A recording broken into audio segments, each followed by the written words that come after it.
Entonces te enfrentas a enfermedades, te enfrentas a problemas, no sé, en el tema económico, te enfrentas a temas en cuanto a lo familiar, en cuanto a algunos asuntos que no puedes controlar y tú dices, no es una buena semana, no es una buena situación. Y te encuentras con un versículo que dice, versículo 11, la parte B dice, te animo porque como has testificado fielmente de mi causa en Jerusalén, así has de testificar también en Roma. Ahora, normalmente nosotros si pasamos semanas difíciles y nos encontramos con textos de esta magnitud, decimos, Señor, ¿me estás hablando a mí? A tu guerrero le estás hablando, le estás diciendo, no te desanimes, vamos. Todavía hay cosas que hacer. Pero si usted conoce cuántas veces Jesús intervino en la vida de Pablo con palabras muy, muy claras, sabrá exactamente que no es tanto así. El tema, hermanos, que nosotros tomamos textos sin haber discernido el contexto y tomamos el texto diciendo, Señor, esto me estás hablando y me estás hablando de esta manera porque estoy pasando por momentos difíciles y aquí encuentro que tú dices, no, sigue adelante, te animo, ¿no? ¿Será que esto es para mí? Y si es para mí, entonces, ¿cómo yo lo puedo interpretar? Miren, cuando yo era niño, actuaba como niño y ahora que soy adulto, pues actúo como adulto. Yo ya tengo más de 25 años. Yo ya tengo más de 25 años, entonces el tema es que yo ya no puedo dar el lujo de pensar como un niño o un adolescente. Cuando nosotros hablamos de testimonio, que es lo que hablamos la semana pasada, estamos hablando de un antes y un después. Cuando nosotros hablamos de que Cristo hizo una obra en nosotros, estamos hablando de un antes y un después. Si usted se acuerda, el tema del testimonio es que si usted, o sea, lo que usted está contando tiene que venir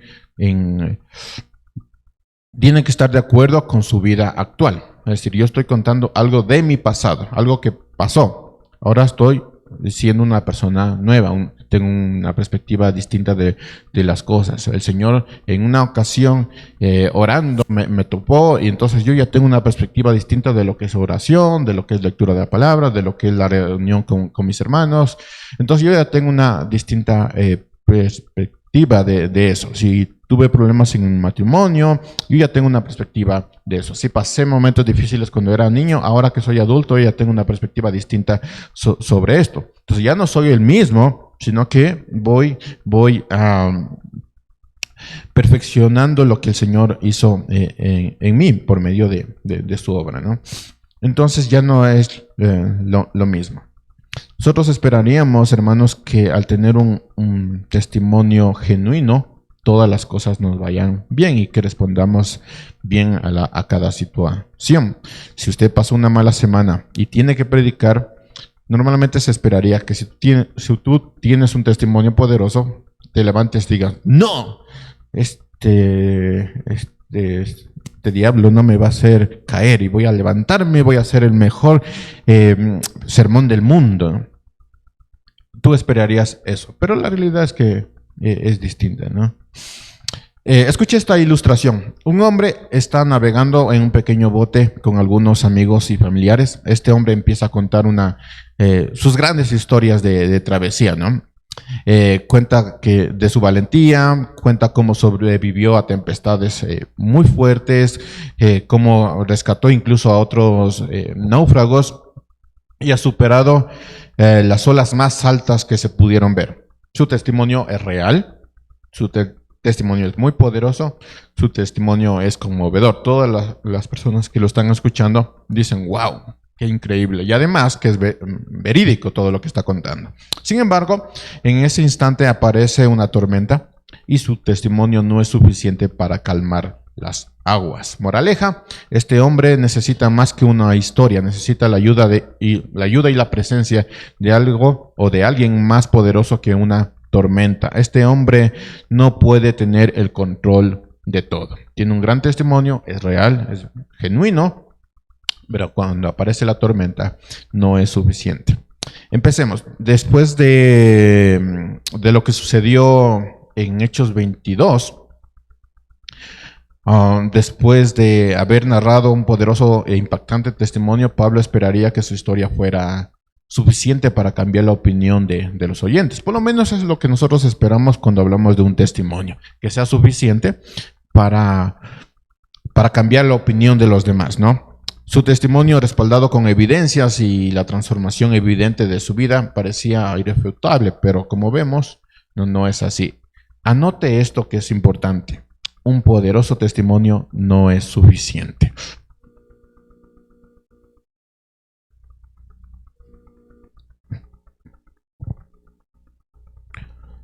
Ahora, si bien hay eventos en nuestra vida que se transforman en un antes y un después, y debería ser así, hay algo que siempre debemos recordar: nosotros estamos en este mundo y estamos atados a nuestra naturaleza.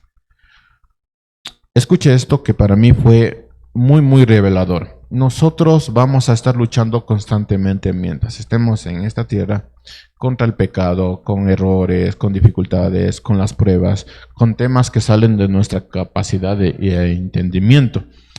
A nosotros nos va a pasar cosas que no vamos a poder entender y no vamos a poder poner algún concepto o aplicar algún concepto teológico. No, hay cosas que van a pasar y que no vamos a tener la fuerza o el suficiente entendimiento para entenderlo. Es tanto así, hermanos, que estando nosotros llamados a ser mansos y humildes, a tener el carácter de Cristo, digamos que en algún momento de nuestra vida llegamos a ser mansos y humildes como el Señor Jesucristo. El tema es que vamos a tener que luchar ahora con el orgullo de ser mansos y humildes. Llegamos a ser mansos y humildes, ahora vamos a tener que luchar contra el orgullo de ser mansos y humildes. Esa es la lucha que nosotros tenemos. Esto es claramente nada alentador. De hecho, Pablo ya lo había dicho en Romanos 7:18, donde dice: porque yo sé que en mí, es decir, en mi carne, no habita nada bueno, porque el querer está presente en mí, pero el hacer el bien no. Pues no hago el bien que deseo, sino el mal que yo no quiero, eso practico. Y si lo que no quiero hacer, eso hago, ya no soy yo el que lo hace, sino el pecado que habita en mí. Así que queriendo yo hacer el bien, hallo la ley de que el mal está presente en mí, porque en el hombre interior me deleito en la ley de Dios, pero veo otra ley en mis miembros de mi cuerpo que hace guerra contra la ley de mi mente y me hace prisionero de la ley del pecado que está en mis miembros. Miserable de mí, ¿quién me librará de este cuerpo de muerte? Aquí un corto comercial, hermanos. Normalmente una persona que no entiende esto va a decir: no, es que somos humanos todos pecamos, todos somos humanos. Pablo dice: miserable de mí.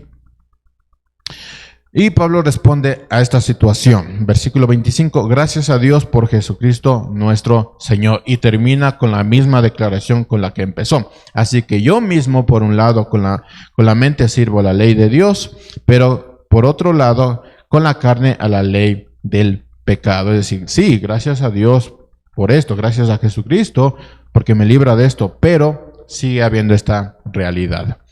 Lo desalentador, hermanos, es que no solo luchamos contra la ley de nuestros miembros, que es el pecado, sino que tenemos que lidiar con cosas que salen de nuestro control. ¿Qué cosas? Enfermedades. Nadie planifica enfermarse. Nadie.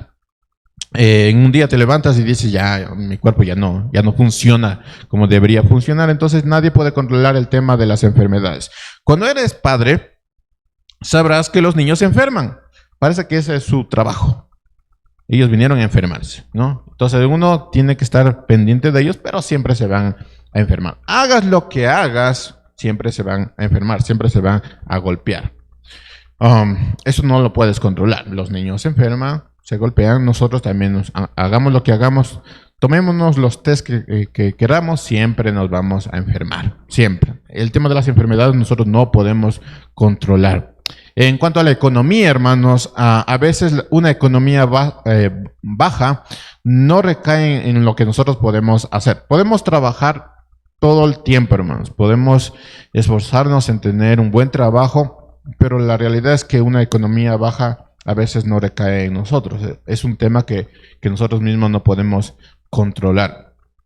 Y otras cosas que podemos enfrentarnos son como las injusticias. Ayer estaba contando algo a alguien, y es que en España había un grupo de cristianos que se pusieron a orar en una plaza, y a una de las chicas que estaba orando, supongo que es uno de los líderes, le llegó una multa de $1,800. ¿Por qué? Por orar en una plaza. Son injusticias. ¿Cómo viene una multa por orar, no? Injusticias. Son cosas que nosotros no podemos controlar. Enfermedades, la economía, las injusticias, son cosas que nosotros no podemos controlar. Así que puede resultar desalentador esta realidad. Pero el versículo 25 de Romanos lo cambia todo. Y lo vamos a entender mejor al estudiar Hechos capítulo 23. Cuando Pablo dice gracias a Dios por Jesucristo nuestro Señor, esa partecita lo vamos a entender muy bien al estudiar el capítulo 23 de Hechos. Un posible problema, hermanos, que nosotros podemos llegar a tener es que podríamos caer en el error de creer que un testimonio genuino es suficiente para enfrentarnos a este mundo. Entonces nos basamos en cómo enfrentamos este mundo por un testimonio. No, un testimonio genuino no es suficiente para afrontar este mundo.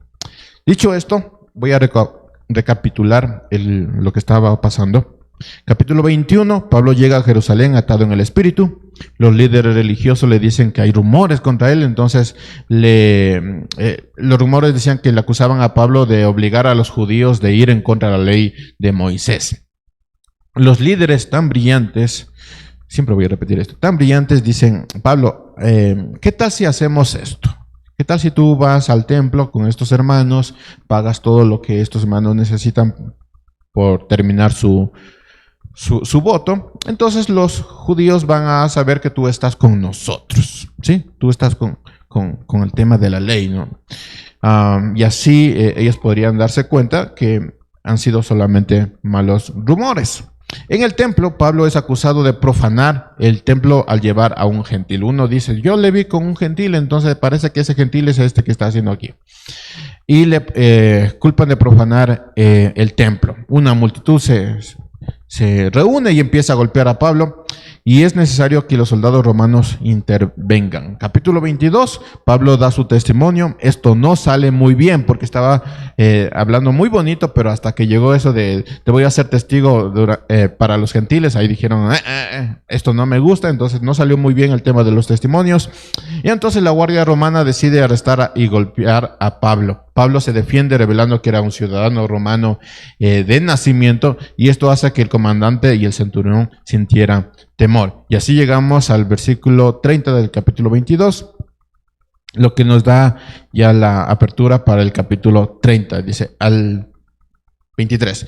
Dice, al día siguiente, queriendo el comandante saber con certeza la causa por la cual los judíos lo acusaban a Pablo, lo soltó y ordenó a los principales sacerdotes y a todo el concilio que se reuniera. Después llevó a Pablo y lo puso ante ellos. Entonces, ahora Pablo se va a enfrentar al concilio de Jerusalén. Se enfrentó a los judíos, se enfrentó a los soldados romanos, y ahora se va a enfrentar a los líderes religiosos. Ciertamente, esto no es una buena semana para Pablo. Pablo llegó muy contento a Jerusalén. Se presenta que había rumores contra él, va al templo, lo acusan de profanar, se pelea con los judíos, se pelea con los soldados romanos, y ahora se presenta con el concilio de Jerusalén. ¿Cómo estaba Pablo? Las siguientes palabras lo van a decir todo. Versículo 1, capítulo 23. Dice, entonces Pablo, mirando fijamente al concilio, dijo, hermanos, hasta este día yo he vivido delante de Dios con una buena conciencia perfectamente limpia. Pablo, un hombre transformado por Cristo, estaba ante el concilio, o sea, el Sanedrín, con una conciencia limpia delante de Dios. Ahora, si nos vamos al versículo 11, y Jesús dice, tranquilo, Pablo, así como has testificado de mí en Jerusalén, tienes que testificar en Roma. ¿Qué estaba sucediendo para que Pablo necesitara escuchar esto de Jesús? Pablo va a cometer 4 errores. Ahora recuerden, es un hombre transformado, es un adulto maduro en la fe, un maestro, un gran apóstol, un siervo del Señor, y va a cometer 4 errores. Y esto responde a la pregunta, ¿por qué Pablo necesita escuchar las palabras de Jesús? ¿Por qué Pablo necesita las palabras de te animo, sigue adelante? Vamos a revisar estos 4 errores. El primer error de Pablo fue su presentación. Trate de imaginarse el escenario. Versículo 1 dice, entonces Pablo, mirando fijamente al concilio, dijo, hermanos, hasta este día yo he vivido delante de Dios con una conciencia perfectamente limpia. Las palabras de Pablo parecen decir algo positivo, pero en realidad no lo es. Permítame ofrecerles un poco de contexto de lo que está sucediendo. Pablo se había presentado con un lenguaje familiar cuando habló con los judíos. Le dijo, hermanos, hermanos. Fue algo muy bueno que lo hiciera y sí logró atrapar su atención, porque si usted recuerda, él habló incluso en hebreo y todos le prestaron atención. Eso era muy bueno, muy bueno. Pero cuando se trata del concilio, el lenguaje debe cambiar.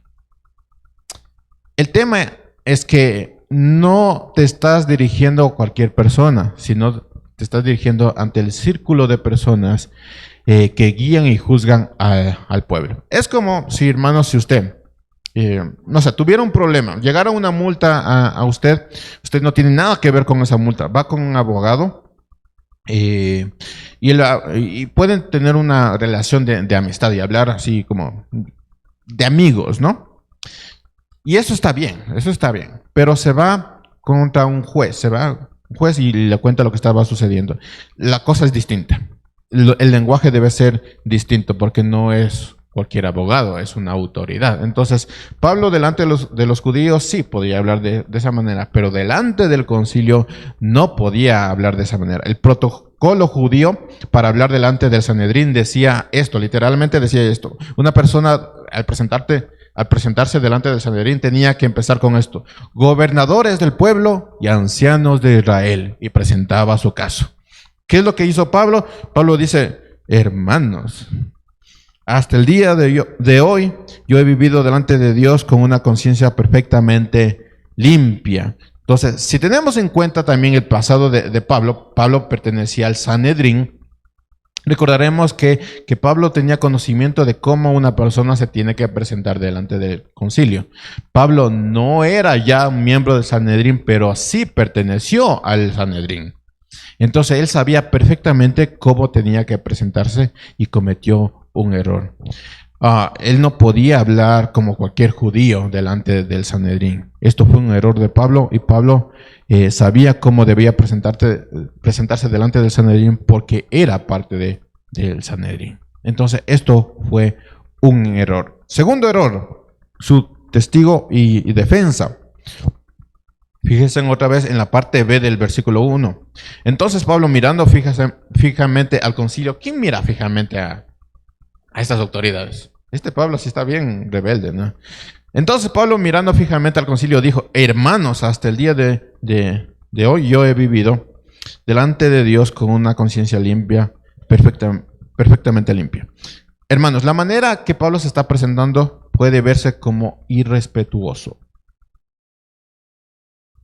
Él dice, yo tengo la conciencia limpia. ¿Era verdad? Sí.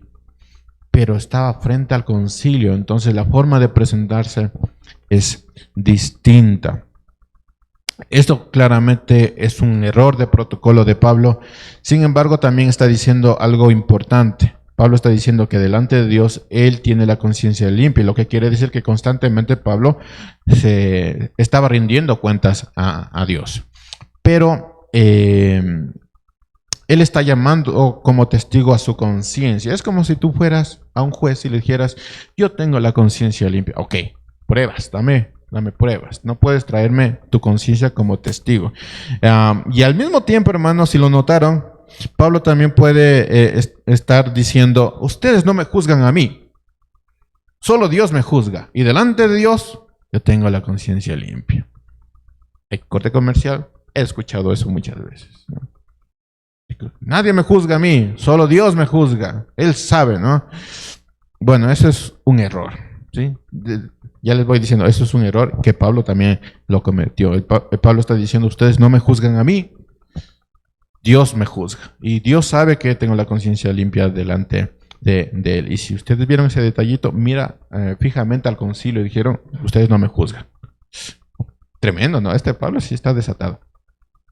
Tercer error, perder la paciencia por tema de enojo y frustración. Versículo 2. Y el sumo sacerdote Ananías ordenó a los que estaban junto a él que le golpearan la boca, porque tenía razón. El sumo sacerdote tenía razón. ¿Por qué? Porque era un tema legal, entonces no podía hablar de esa manera. Entonces Pablo le dijo, Dios te golpeará a usted, pared blanqueada. Se sienta usted para juzgarme conforme a la ley y viola la ley ordenando que me golpeen. ¿Tenía razón? Sí, pero bien groserito Pablo. Pablo perdió la paciencia con lo sucedido. Pablo está enfrentando una situación donde no va a querer, o sea, va a querer olvidarse de las palabras que había dicho. Como algunas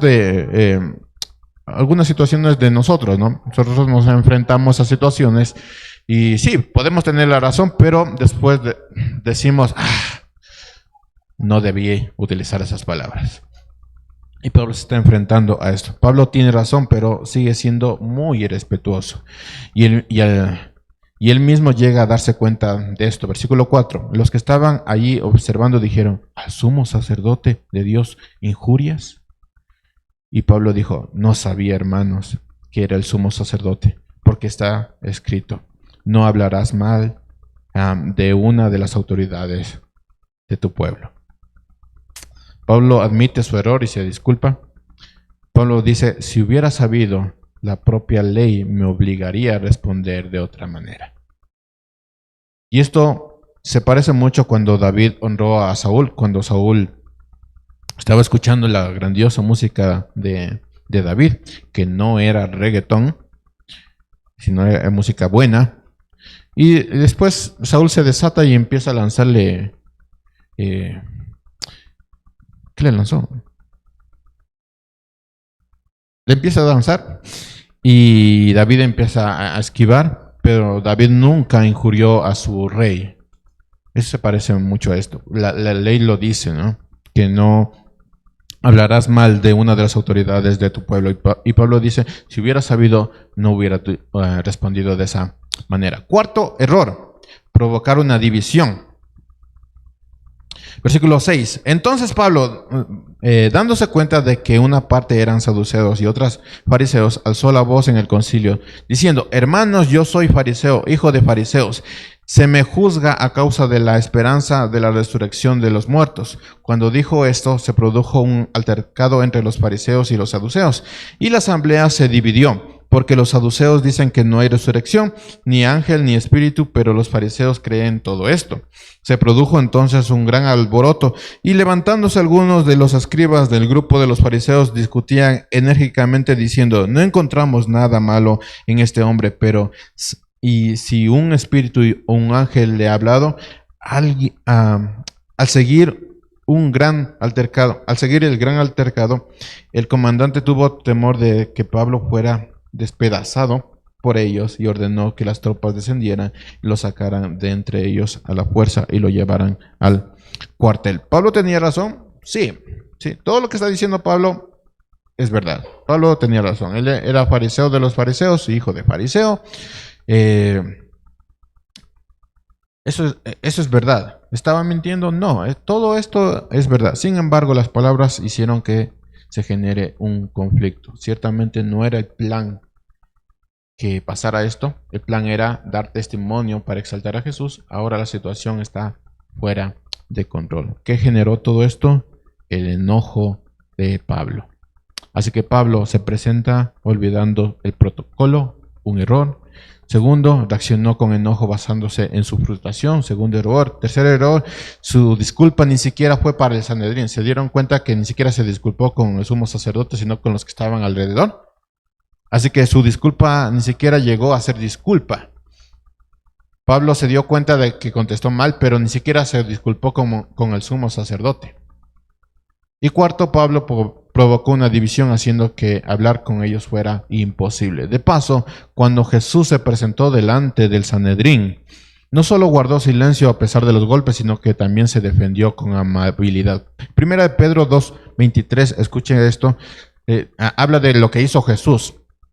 Y dice, ¿y quién cuando lo ultrajaban no respondió ultrajando? Cuando padecía no amenazaba, sino que se encorvaba a aquel que juzga con justicia. Entonces, cuando Jesús estuvo delante del Sanedrín y lo golpeaban y le hacían preguntas, Jesús nunca respondió a esas preguntas y tampoco respondió amenazando. Pablo, sí. Ahora, debo preguntar, si usted se acuerda de esto, ¿qué es lo que deseaba Pablo al llegar a Jerusalén?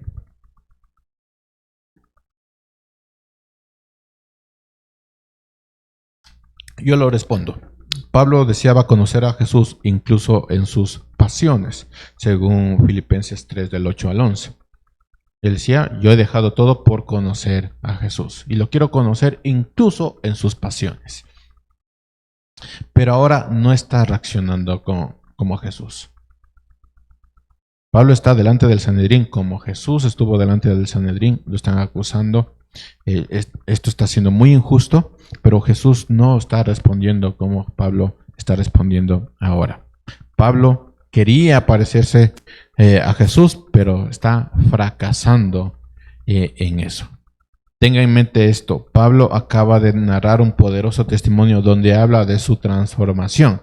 Es como si yo me pusiera de pie y dijera, hermanos, voy a contar mi testimonio, un testimonio donde habla acerca de mi carácter. Yo antes tenía un carácter pésimo, que ahora sé que es temperamento.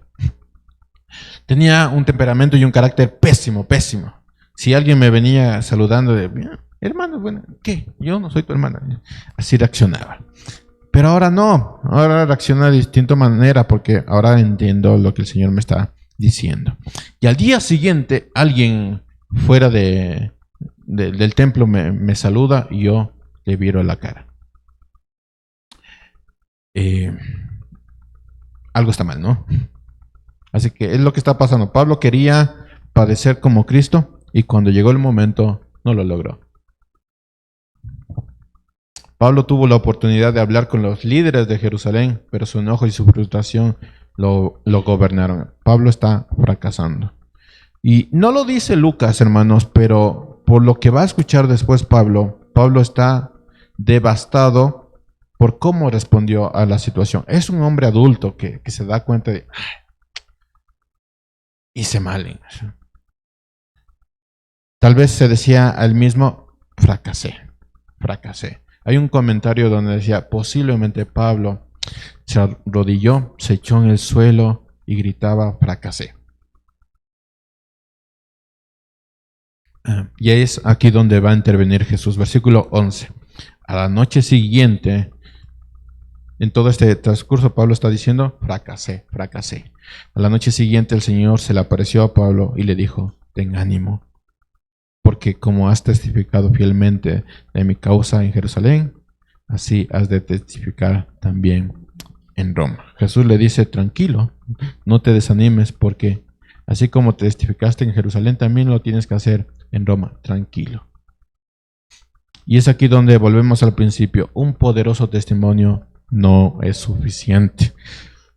Hay situaciones que salen de nuestro control a pesar del testimonio genuino y poderoso que tengamos. Enfermedades, dificultades, situaciones que están fuera de nuestra comprensión, nuestra propia naturaleza.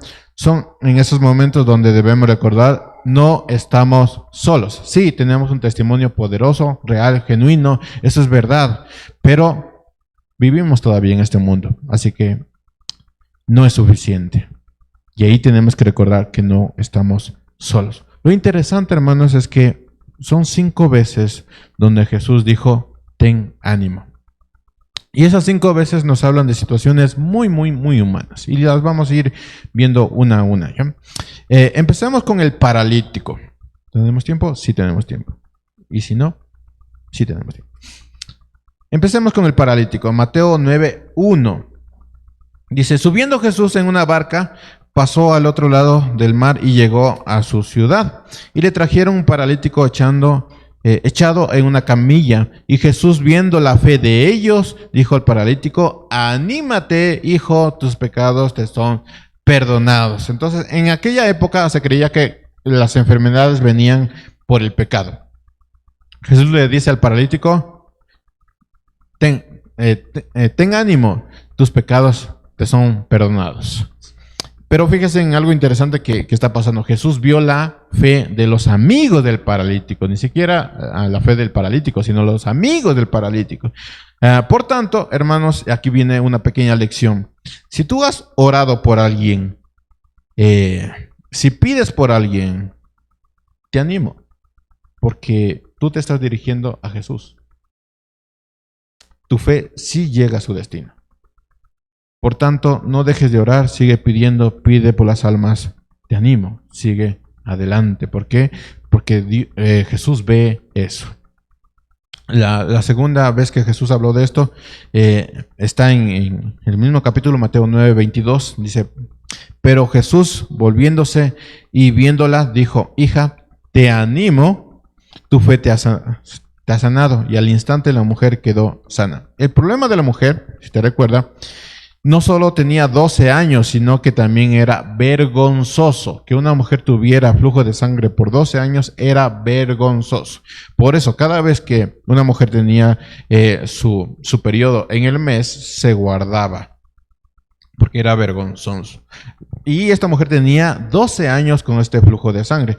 No solo fue su fe la que hizo que ella tuviera lo que tanto deseaba, sino que también hizo que le llamaran hija. Ahora, tenga en mente esto. Ella es una mujer que está guardándose por 12 años. No puede salir porque esto es vergonzoso. Todo el mundo, posiblemente ella, sabía de su problema y no podía tocar a esta mujer.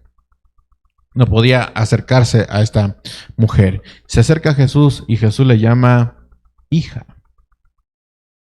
Así que, ¿crees que tu pecado es imposible de perdonar? ¿Crees que tu situación es imposible de sanar? ¿Crees que no debes acercarte a Jesús por vergüenza? Te animo. Ve con Jesús, no solo encontrarás lo que necesitas, sino que te llamará cariñosamente. Otro texto. Mateo 14, versículo 26. Dice, y los discípulos al ver a Jesús andar sobre el mar, se turbaron y decían, es un fantasma.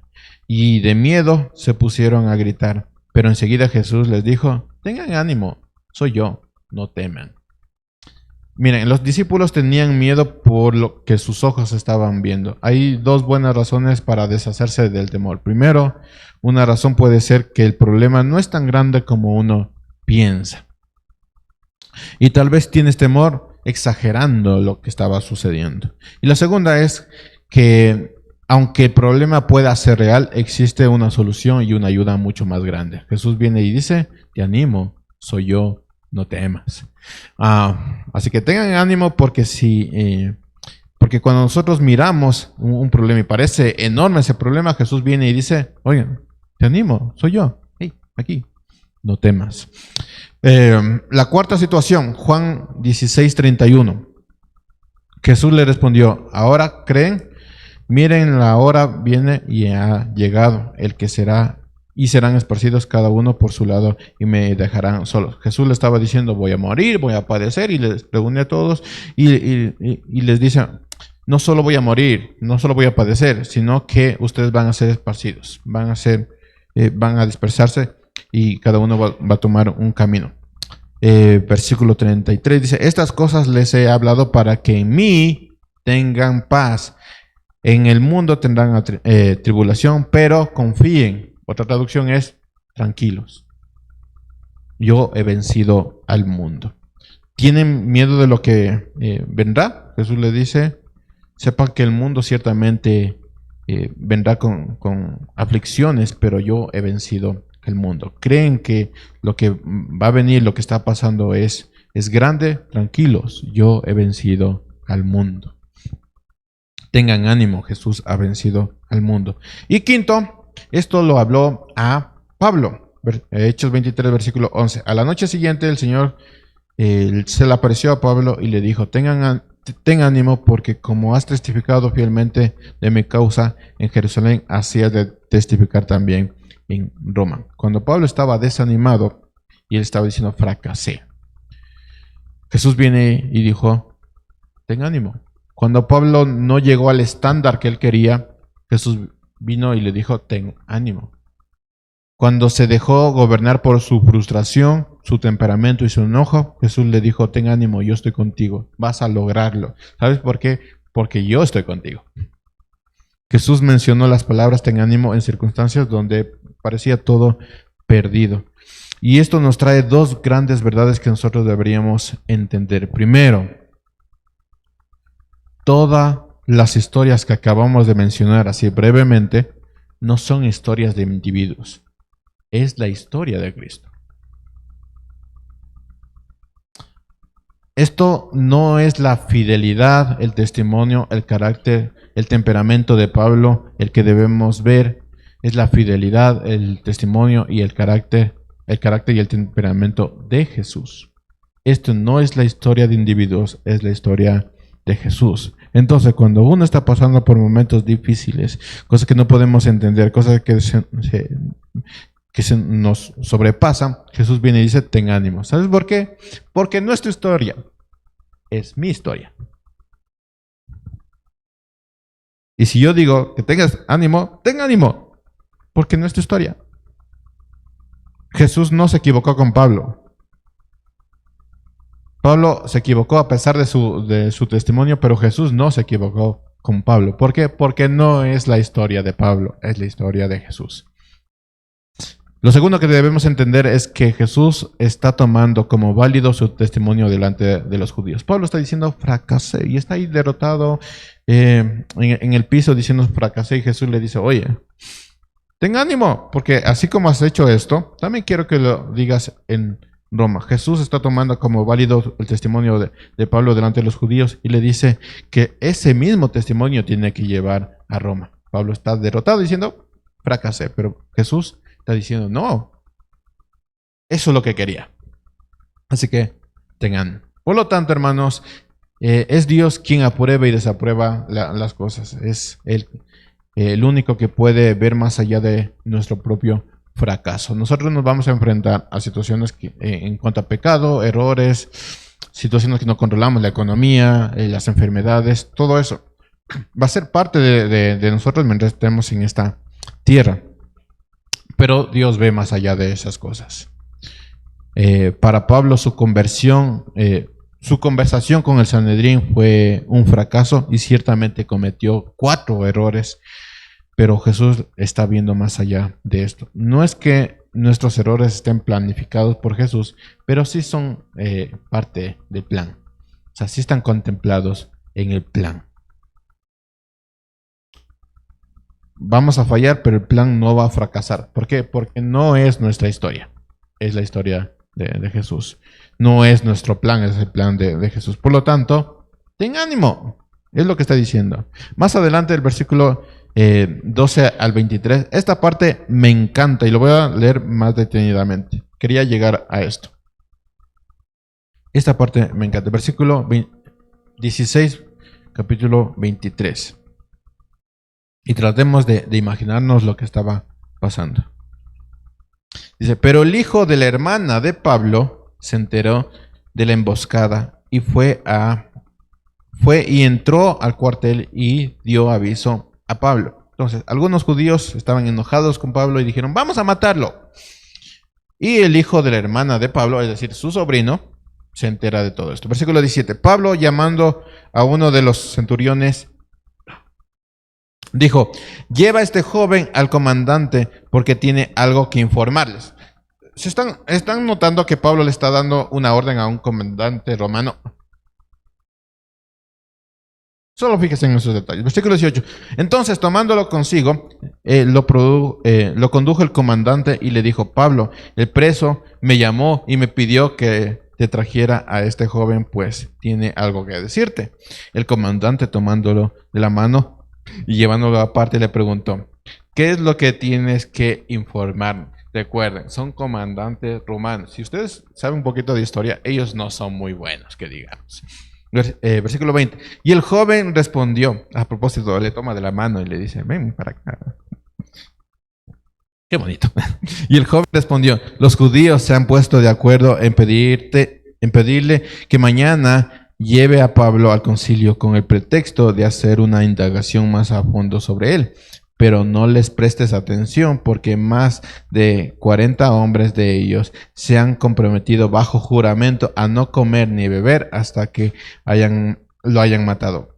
Esperan emboscarlos, ellos ya están listos esperando promesa de parte suya. Entonces el comandante dejó ir al joven, encomendándole: no digas a nadie que me has informado estas cosas. Como yo había dicho, hermanos, esta no es la historia de la fidelidad de Pablo, esta es la historia de la fidelidad de Cristo. Dios permitió que Pablo fuera protegido por Roma por ser ciudadano romano. ¿Ven? Y todo empieza a tener sentido. Dios permitió que el sobrino de Pablo estuviera en el lugar correcto y en el momento correcto. Dios permitió que el sobrino de Pablo pudiera hablar con Pablo. Dios permitió que un centurión escuchara a Pablo. Dios hizo que el gobernador estuviera dispuesto a escuchar al sobrino de Pablo. Todo está como bien orquestado, ¿no? Versículo 23. Y llamándolo a dos de los centuriones, dijo: preparad 200 soldados para las 9 de la noche, con 70 jinetes y 200 lanceros para Pablo, y llevarlo a salvo al gobernador Félix. Y no solo eso, hermanos, sino que el gobernador escribió una carta en favor a Pablo. Versículo 25. También el comandante escribió una carta en estos términos: Claudio Lidias, al excelentísimo gobernador Félix, salud. Cuando este hombre fue arrestado por los judíos, estaba a punto de ser muerto por ellos. Al saber que era romano, fui con las tropas y lo rescaté, queriendo cerciorarme de la causa por la cual lo acusaban. Lo llevé al concilio y hallé que lo acusaban sobre cuestiones de su ley, pero no de ningún cargo que merecía muerte o prisión. Hermanos, preguntémonos: ¿estaba obligado el comandante a enviar la carta? No. ¿Por qué lo hizo?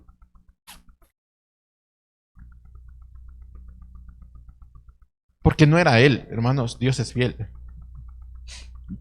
O sea, nosotros erramos. Pablo está ahí destrozado porque cometió 4 horrores de una persona madura que conocía todo el contexto. Cometió estos errores, estaba destrozado, y Dios es fiel. O sea, nosotros cometemos errores, Dios es fiel. Versículo 30, cuando se informó de que había un plan contra este hombre, se lo envié enseguida, instruyendo también a sus acusadores que presenten los cargos contra él delante de usted. Así que los soldados, de acuerdo con las órdenes que tenían, tomaron a Pablo y lo llevaron de noche a Antipatris. El día siguiente regresaron al cuartel dejando que los de a caballo siguieran con él, los cuales, después de llegar a Cesarea y de entregar la carta al gobernador, le presentaron también a Pablo. Cuando el gobernador leyó la carta, preguntó de qué provincia era Pablo, y al enterarse de que era de Sicilia, dijo: te oiré cuando estés presente también tus acusadores, y mandó que lo guardaran en el pretorio de Herodes. ¿Cómo es posible? Yo me preguntaba, ¿cómo es posible que Roma protegiera a Pablo? Si usted puede imaginarse, Pablo está yendo con todo un ejército a caballos y todo, es como si fuera uno de alto cargo en Roma, pero es un prisionero. Entonces, ¿cómo es posible que Roma protegiera a Pablo? ¿Cómo es posible que un simple judío sea conducido seguro a Roma? ¿Cómo es posible que todo parezca que se está moviendo a favor de Pablo? Otra vez la respuesta, Dios es fiel. Sí, Dios es fiel. Nosotros podemos cometer un montón de errores, podemos decir que no tenemos control sobre todo y en realidad es así, pero Dios sigue siendo fiel. Miren, hermanos, a pesar de los errores de Pablo, Jesús no lo abandonó. Dios es fiel. Esta no es la historia de Pablo, es la historia de Jesús. Jesús nos recuerda que aunque un poderoso testimonio no siempre va a ser suficiente para enfrentar el mundo y nuestras propias debilidades, su presencia sí ayuda a nosotros. Dios es fiel. Debemos recordar que no estamos solos y que incluso en nuestras fallas sigue siendo Él fiel. No es que Jesús está diciendo, vamos a planificar que ellos cometan errores. No, pero sí está planificado en su plan que nosotros vamos a cometer errores. Ahora, 3 cosas podemos aprender de este sermón. Y le voy a decir muy rápido porque como que ya da hambre. 3 cosas, que viene cada quien con su aplicación. Primero, humildad en la frustración y el error. Miren, hermanos, a menudo nosotros nos vamos a encontrar en situaciones donde nuestras intenciones son muy buenas, pero nuestras acciones no salen como esperábamos. Pablo, en su enfrentamiento con el Sanedrín, mostró que incluso los hombres más devotos cometen errores y se dejan llevar por sus frustraciones. Nosotros podemos tener grandes testimonios, podemos ver grandes resultados, pero vamos a seguir cometiendo errores. Aplicación. Cuando te enfrentes a estos errores y situaciones frustrantes, recuerda que la humildad es crucial. Admitir nuestras fallas y buscar la corrección en Dios debe ser muestra de una verdadera fe. Así que hay que practicar la autoevaluación diaria y pedirle al Señor que nos ayude a ver nuestros errores, porque errores cometemos todo el tiempo. Entonces llegamos en la noche y le pedimos al Señor que nos muestre cuál ha sido nuestros errores. Así fortalecemos nuestro carácter y también entendemos un poquito más de lo comprensivo y maravilloso que es nuestro Señor. Tenemos que autoevaluarnos, hay que tener humildad y frustración en la frustración de nuestros errores. Yo creo que nadie de nosotros, entendiendo todo esto, va a llegar a la casa y decir, ¡ay, qué maravilloso soy yo! Los demás se enojaron por lo que dije, pero yo tenía razón. No, cuando uno llega a ese momento, tiene que llegar delante de Dios y decir, ¿qué error cometí? Y así vamos creciendo todavía más. Segunda aplicación, la confianza en la soberanía de Dios. Pablo, a pesar de sus errores, no quedó desamparado iba a decir su Dios. Nuestro Dios, en su soberanía, utilizó cada circunstancia para cumplir su propósito. La protección de Pablo por los romanos y la intervención de sus sobrinos son ejemplos de cómo Dios toma control de la circunstancia. Incluso cuando nosotros parece que vemos que todo está mal, Dios sigue tomando el control de todo.